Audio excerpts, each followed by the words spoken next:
Hermanos, muy buenos días tengan todos y cada uno de ustedes. Les voy a mostrar una parte de mi pueblo. Yo vivo en este lugar y este es el área donde están las canchas deportivas y están algunos lugares donde hay algunas cosas para que los niños y algunas otras personas disfruten de cierto esparcimiento. Allá hay una cancha de fútbol de pasto sintético donde juegan algunos jóvenes y allá está la escuela. Es una escuela preparatoria. Y acá es un área para que los niños y los jóvenes jueguen voleibol y básquetbol. Y acá dentro de este cerco hay un campo de béisbol y allá está una cancha de básquetbol. Es un pueblo humilde pero pacífico. Yo me siento muy contento de que Dios me haya hecho nacer aquí. Quisiera hablarles de algunas cosas que están sucediendo y que vienen para nuestro mundo y en la cual la Iglesia Adventista del Séptimo Día tendrá una gran participación. Dios envió a Jesucristo como Mesías de Israel y Salvador del mundo. Dios levantó al pueblo de Israel, lo llamó de Egipto y por medio de un profeta lo sacó, como dice la Escritura, por medio de Moisés. Pero también la Escritura nos enseña que hubo alguien al lado de Moisés. La misma Escritura, en alguna parte del Antiguo Testamento, dice: ¿dónde está aquel que caminó al lado de Moisés? Y se refiere a Cristo, pues el Hijo de Dios es anterior al mismo Abraham. El Hijo de Dios siempre ha estado con su Padre. Si a mí me preguntaran, hermano Horacio, ¿para usted Cristo tuvo un principio? Yo contestaría: por lo que he escudriñado en la Escritura, por lo que he leído en los testimonios y por el análisis que yo he hecho de los mismos, yo digo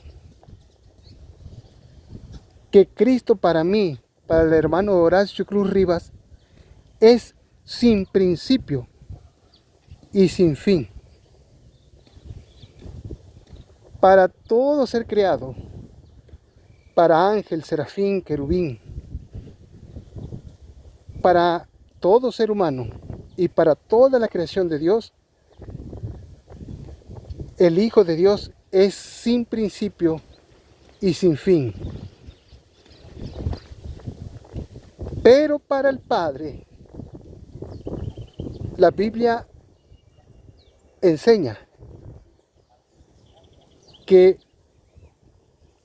para el Padre, el Hijo tuvo un principio. Solamente para el Padre. Y ese principio fue cuando lo engendró. La Escritura dice en el Salmo 2:7: mi hijo eres tú, yo te engendré hoy. Algunas personas que tratan de explicar el Salmo 2:7 dicen que se refiere a cuando Cristo fue engendrado por el Espíritu Santo en el vientre de María. Pero esa escritura fue dada en un salmo. Fue dada por inspiración del Espíritu Santo y se le dio a David. Y le fue dada antes del nacimiento de Cristo. Y está en tiempo presente. No está en tiempo futuro. No dice: mi hijo eres tú, yo te engendraré mañana. porque podría decir así, refiriéndose a que un día el Espíritu Santo engendraría a Jesús en el vientre de María, tiempo después de la vida de David. Podría decir esa escritura: mi hijo eres tú, yo te engendraré más adelante en el tiempo. Pero no dice así. Dice: mi hijo eres tú, yo te engendré hoy. Habla en tiempo presente, en tiempo que se refiere al tiempo de la eternidad, cuando no existía un átomo, una célula, una molécula.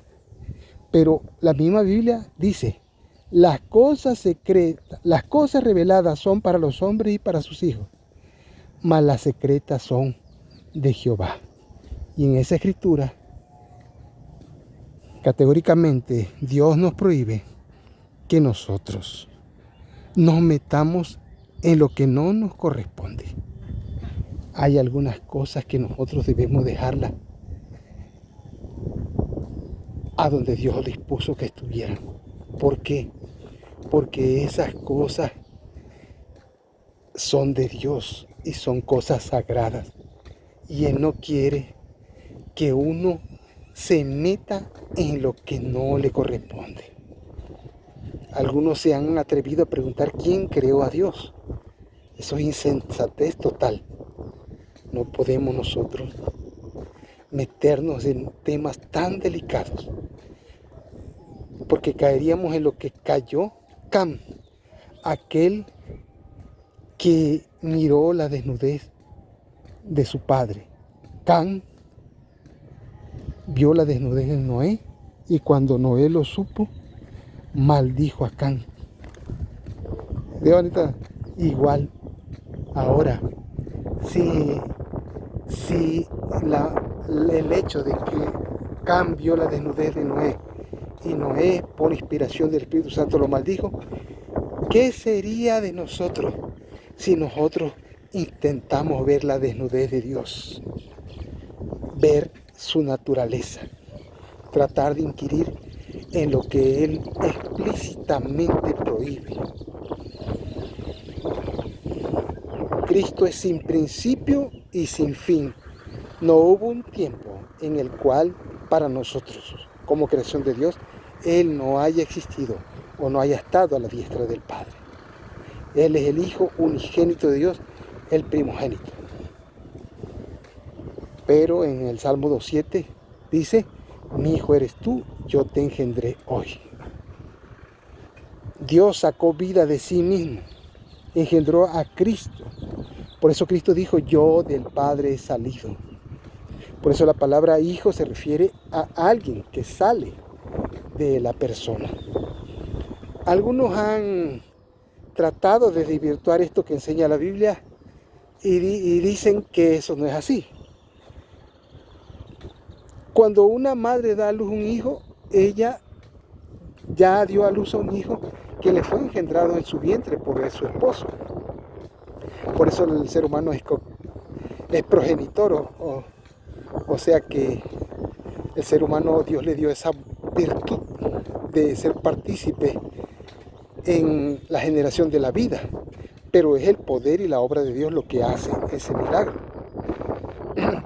Pero el ser humano es inmortal, Dios es inmortal. Entonces, Dios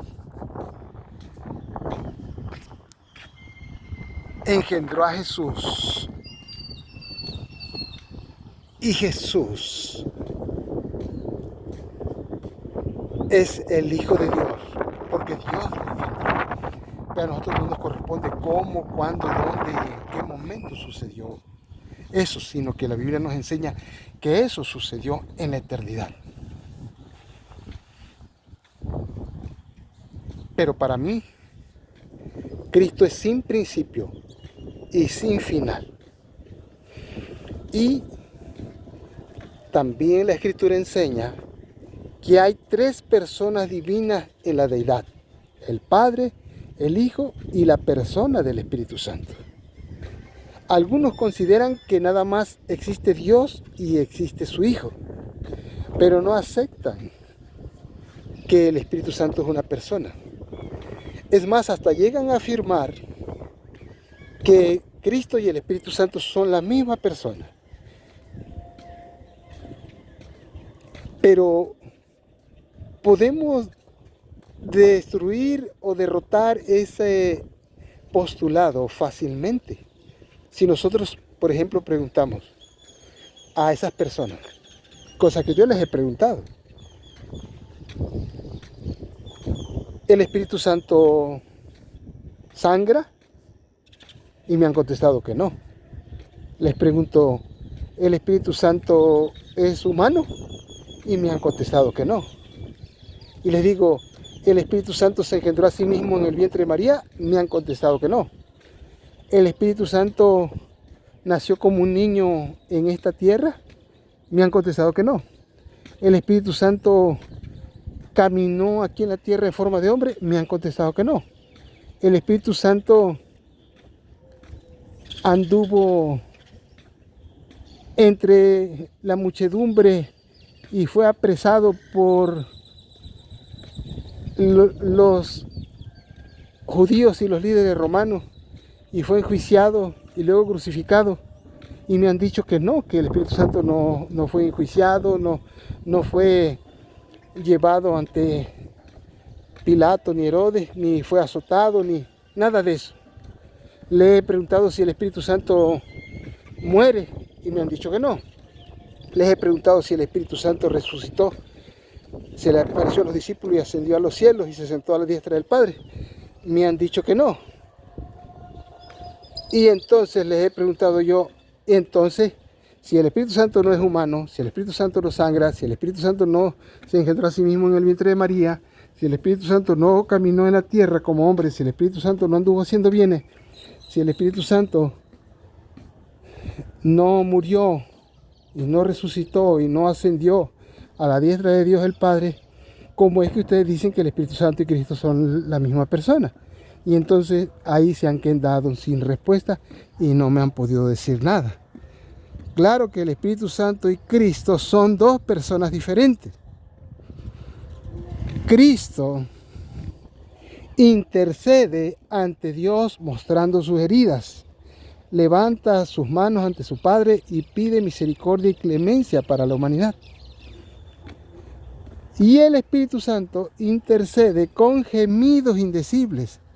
El Espíritu Santo no puede interceder levantando sus manos heridas, porque el Espíritu Santo no fue crucificado. Quien fue crucificado fue Jesús. Por lo tanto, la Escritura sí enseña, sí señala que desde el mismo principio ella misma muestra el acto sublime de la creación de la vida realizado por más de una persona, por las tres divinas personas, el Padre, el Hijo y el Espíritu Santo.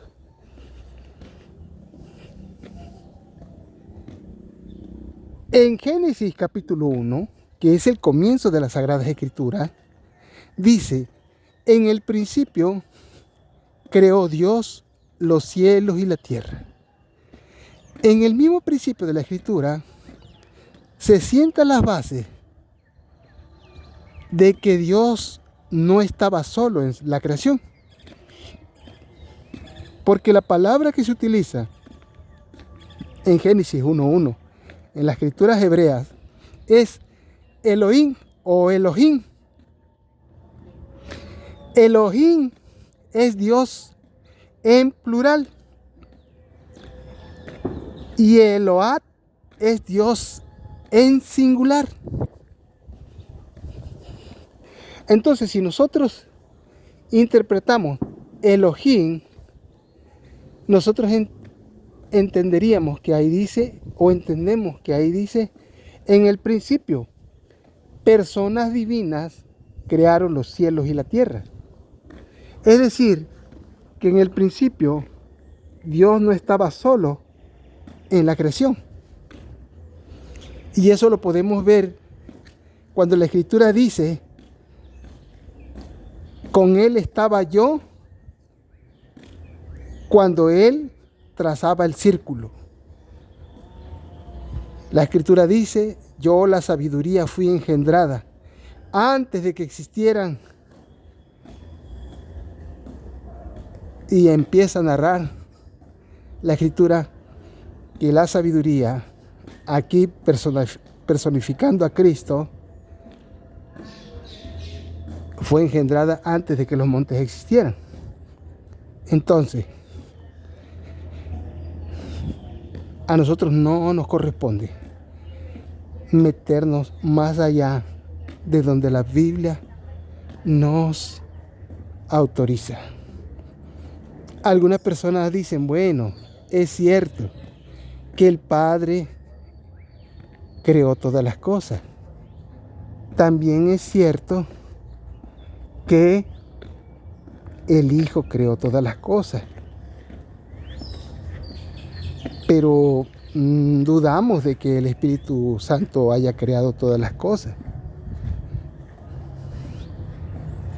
En el libro de Job dice, tu espíritu me creó, tu espíritu me hizo. Ahí es claro que el Espíritu de Dios también creó la vida, tanto como el Padre, como el Hijo y el Espíritu Santo son los responsables de que la vida haya llegado a ser. Cada uno de ellos puso una identidad en el hombre.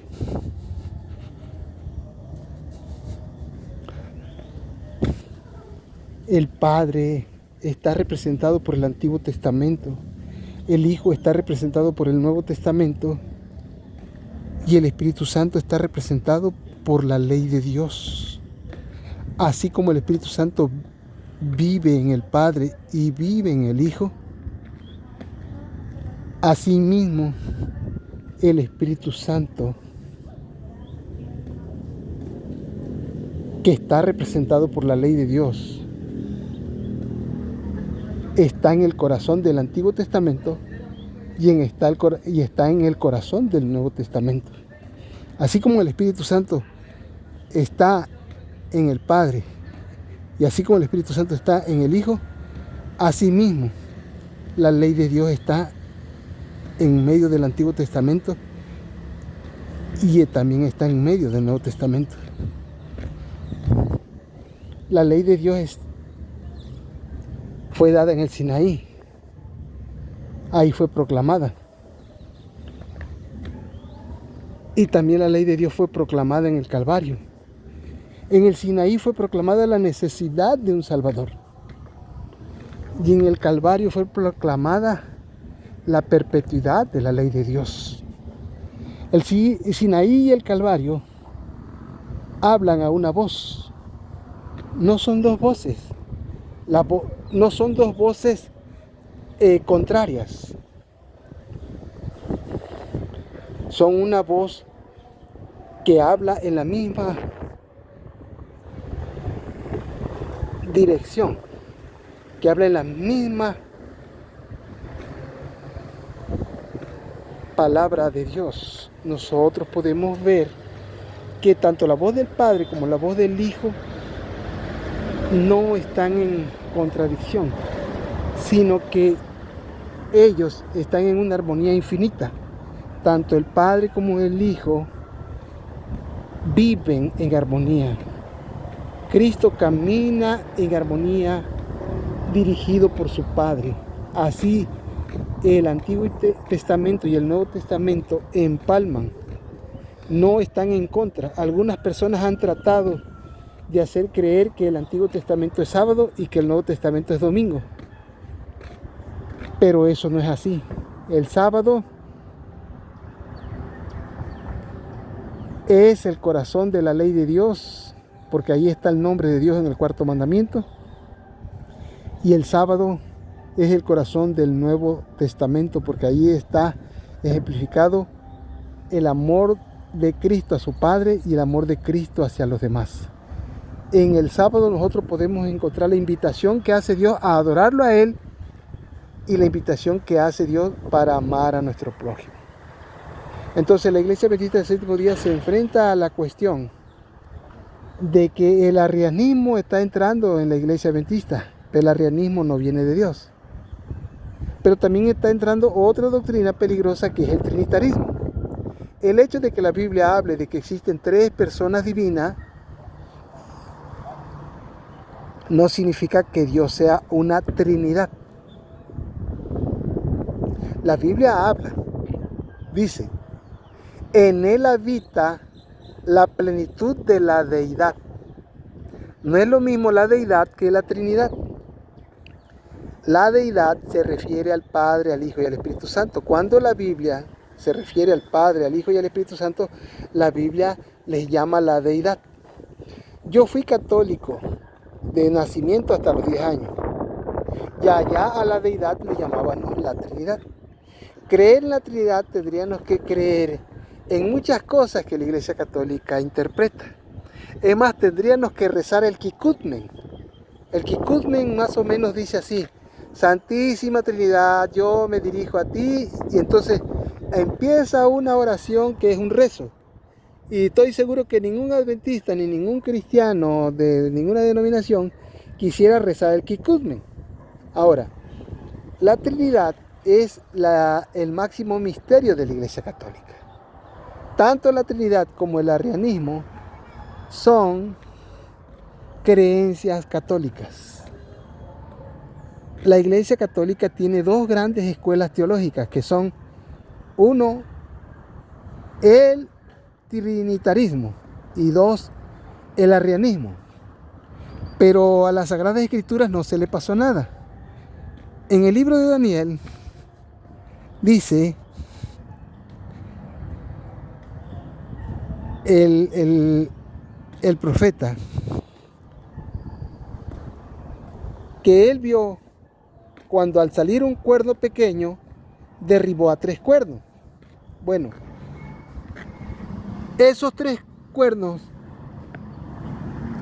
que fueron derribados fueron las tribus arrianas, que fueron derribadas desde el 534 hasta el 538. Esas tribus arrianas, o esos cuernos que fueron derribados, que fueron 3 cuernos, representan a las tribus arrianas de los vándalos, los érulos y los ostrogodos. Esas tribus arrianas fueron destruidas por el cuerno pequeño. El cuerno pequeño representa al papado. El papado salió como un cuerno trinitario. En el Concilio de Nicea, en el año 325, se puso las bases para que se creyera en la Trinidad. Pero como había la creencia del arrianismo de que nada más Arrio predicaba la existencia del Padre y del Hijo, y Constantino había citado en Nicea a que se arreglara ese asunto que estaba amenazando por partir su imperio, entonces Ocio de Córdoba hizo esa invitación basada en el poder de Constantino. Constantino vivía en Constantinopla, se había retirado ahí porque le había dejado Roma al papado, y el papa en ese momento era el Papa Silvestre, pero el Papa Silvestre no pudo asistir al Consejo de Nicea. Constantino utilizaba Nicea como una ciudad de recreación, de esparcimiento, y él tenía Nicea como a 325 kilómetros de ahí de Constantinopla. Pero hubo algunos, por ejemplo, ahí nada más de Roma o de Egipto vinieron sacerdotes que viajaron alrededor de 1200 a 1300 kilómetros, imagínese usted. Entonces, el mandamás de la época de Nicea 325 no era el Papa Silvestre, sino que era Constantino.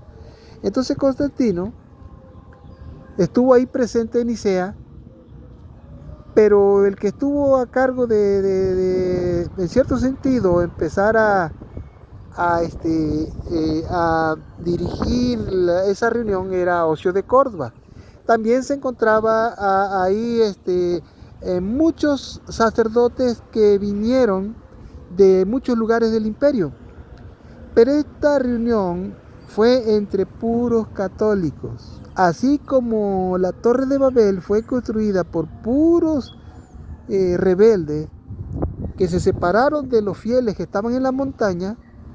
Asimismo, la torre de Babel que estaba por construirse en Isaías 325 era una imagen como la que construyó Nabucodonosor, que era de 30 metros de alto y que era de oro puro y que tenía ojos pero no veía, manos pero no sentía, pies pero no caminaban.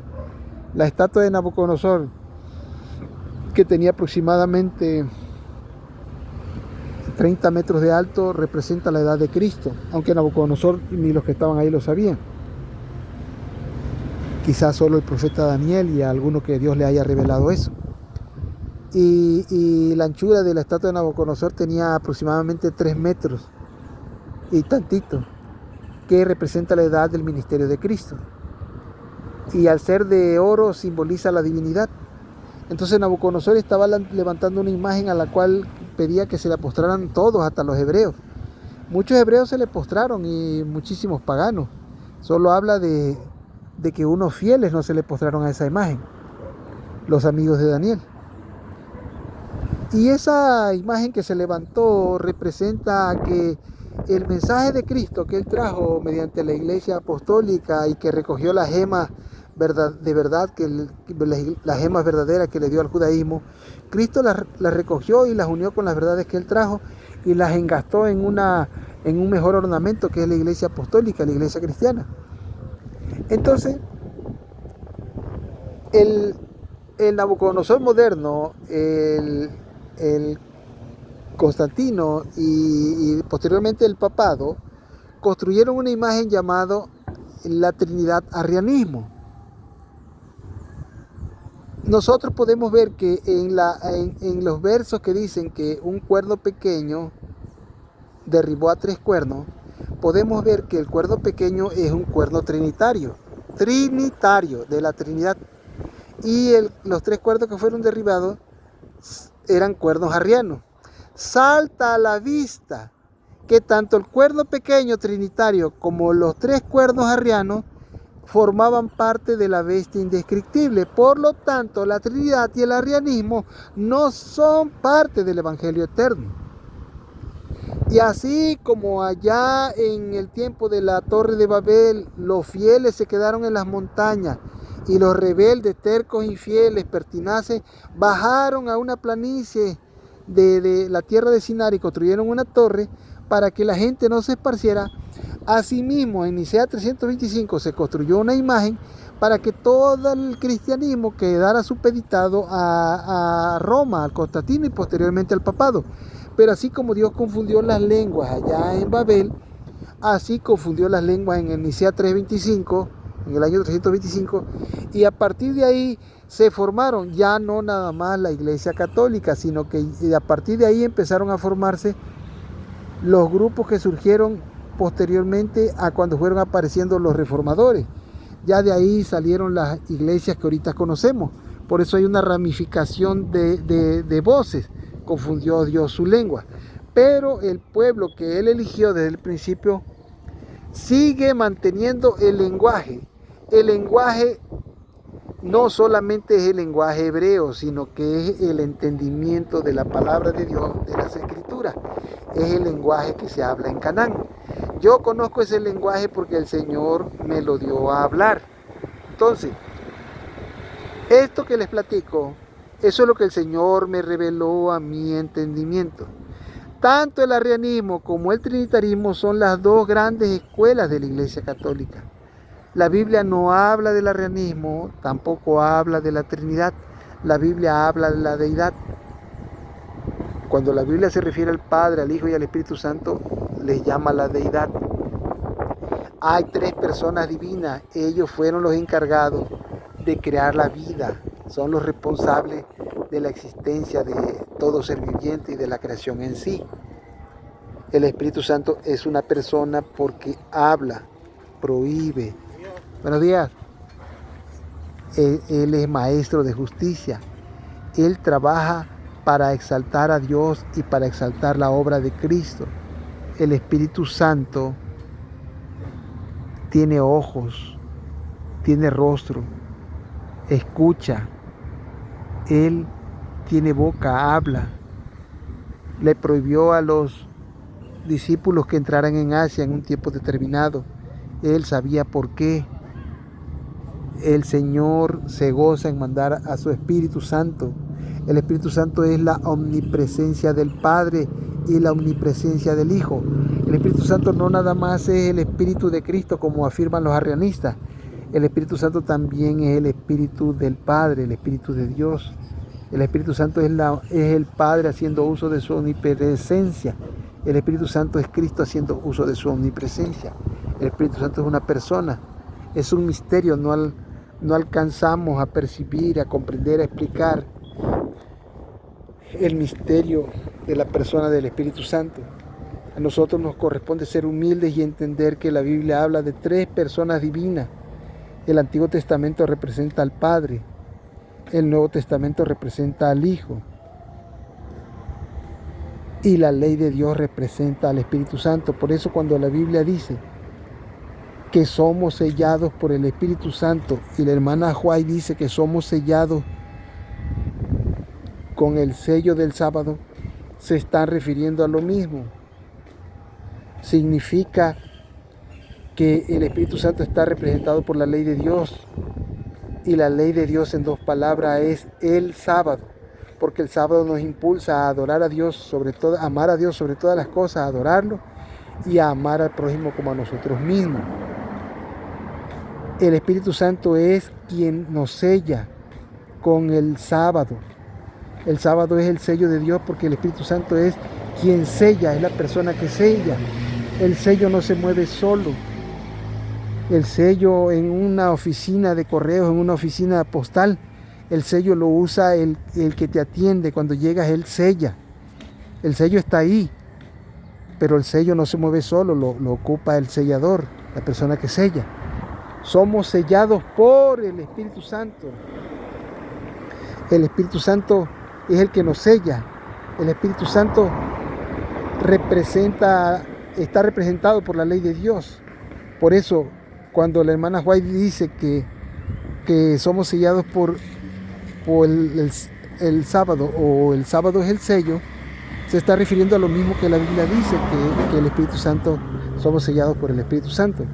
Tener el sello del Espíritu Santo es haber recibido la ley de Dios en nuestra mente y en nuestro corazón. Porque la Escritura dice, daré mi ley en su mente y las escribiré en sus corazones. No hay contradicción entre la Biblia y los escritos de la hermana Juan. No lo hay. Tanto la Biblia como los testimonios empalman. Y arriba, la Biblia representa al Padre, a Dios. La Biblia representa a Dios y los testimonios representan al Hijo. Por eso cuando la Escritura dice, en el tiempo pasado Dios nos habló por medio de los profetas y ahora nos habla por medio de su Hijo. La hermana Juay, cuando habla de este texto, ella dice, en el tiempo pasado Dios nos habló por medio de los profetas y ahora nos habla por medio de los testimonios. Ella está dando a entender que la Escritura Sagrada, tanto del Antiguo Testamento como el Nuevo, representan a Dios y los testimonios representan al Hijo. Así como hubo algunos que odiaron a Cristo, que odiaron al Hijo, hay algunos que odian los testimonios. Y aquellos que odiaron a Cristo, odiaron al Padre, a su Espíritu. Así ahora, aquellos que odian los testimonios, odian a Dios, odian la Biblia. Aunque dicen, nosotros amamos la Biblia, pero al odiar los testimonios muestran su odio hacia la Escritura Sagrada. Entonces, toda persona que verdaderamente ama la Escritura, ama los testimonios. Yo he oído hasta pastores adventistas que se expresan mal de los testimonios. He oído pastores adventistas que dicen, cuando ves a alguien que trae un libro de la hermana White bajo el brazo, perdónalo, porque el libro que deben de traer es la Biblia. Esa es una hipocresía de parte de esos pastores. Un laico puede llevar la Biblia y puede llevar los libros de los testimonios. La escritura de la hermana White no es de la hermana White, es un legado de Dios, así como la escritura de los profetas. No era de los profetas, sino que lo que está en la Biblia es un regalo que Dios nos dio, inspirado por su Espíritu Santo. Entonces los testimonios de la hermana White no son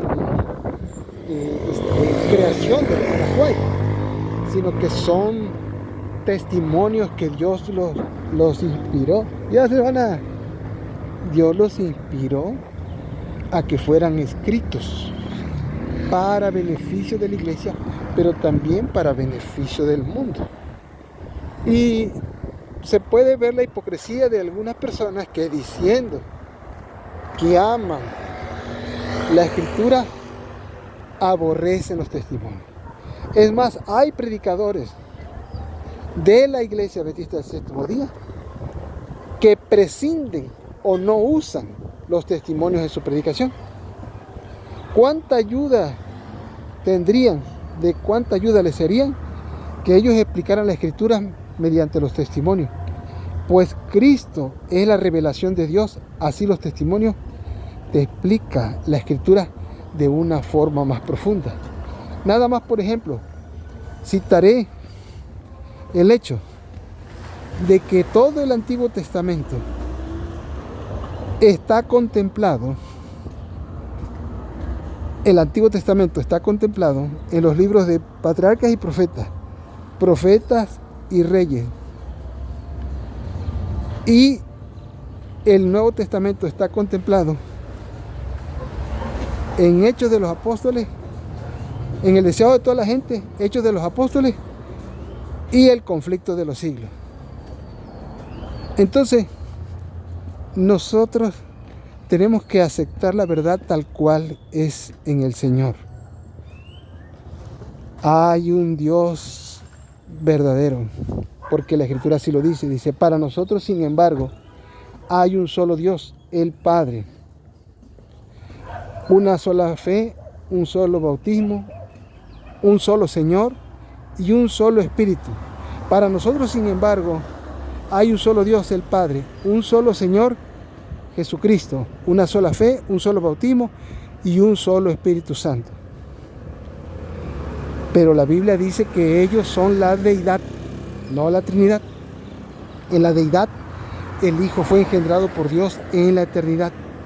Antes de que el hombre existiera, antes de que las montañas fueran, antes de que los ángeles existieran, cuando no había nada.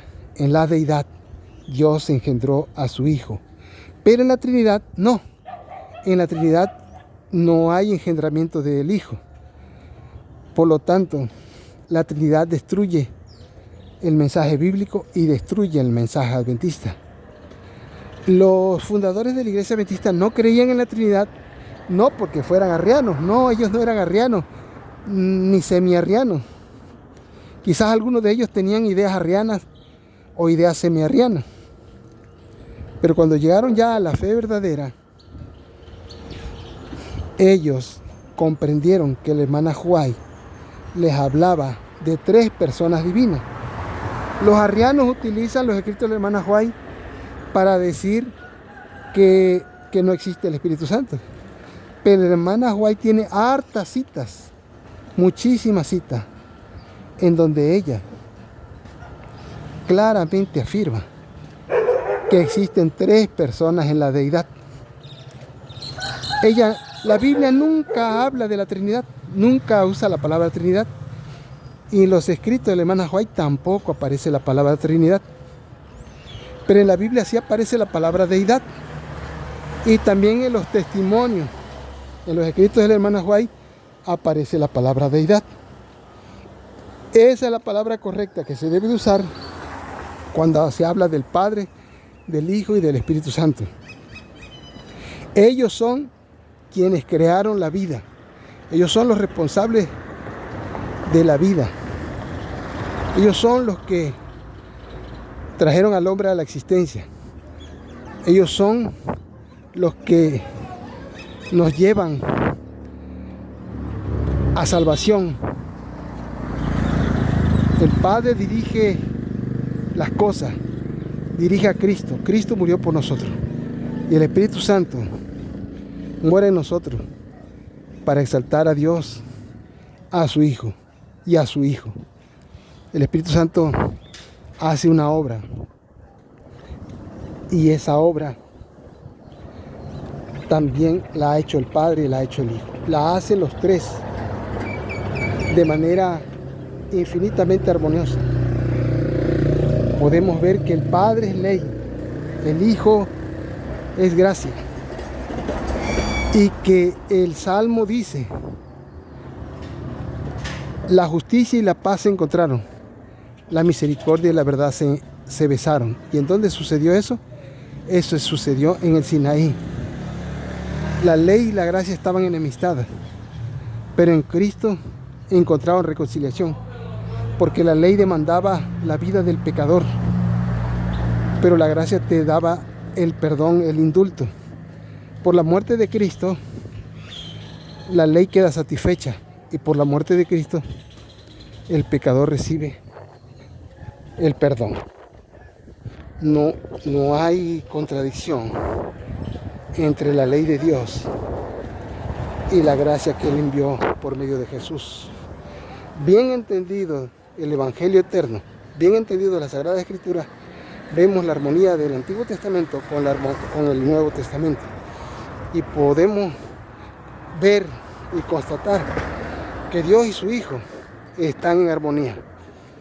Por lo tanto, dado que la Iglesia Católica Apostólica Romana tiene dos grandes escuelas teológicas, que son el arrianismo y el trinitarismo, todo aquel que abrace una cosa o la otra estará formando parte de la bestia, y esa es la marca.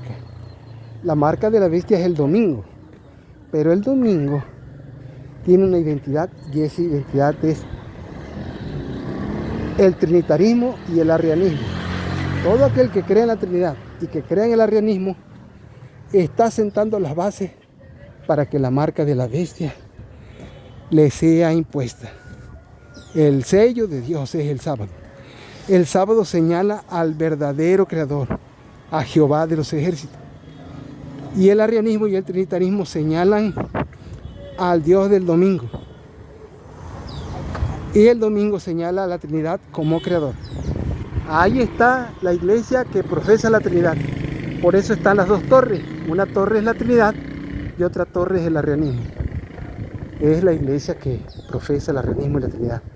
La iglesia conocida como la sinagoga de Satanás. Bueno, yo ya me voy hacia mi casa. Espero que esto les sea de utilidad. Que Dios los bendiga abundantemente y que la paz de Dios sea en sus corazones. Amén. Gracias y hasta pronto.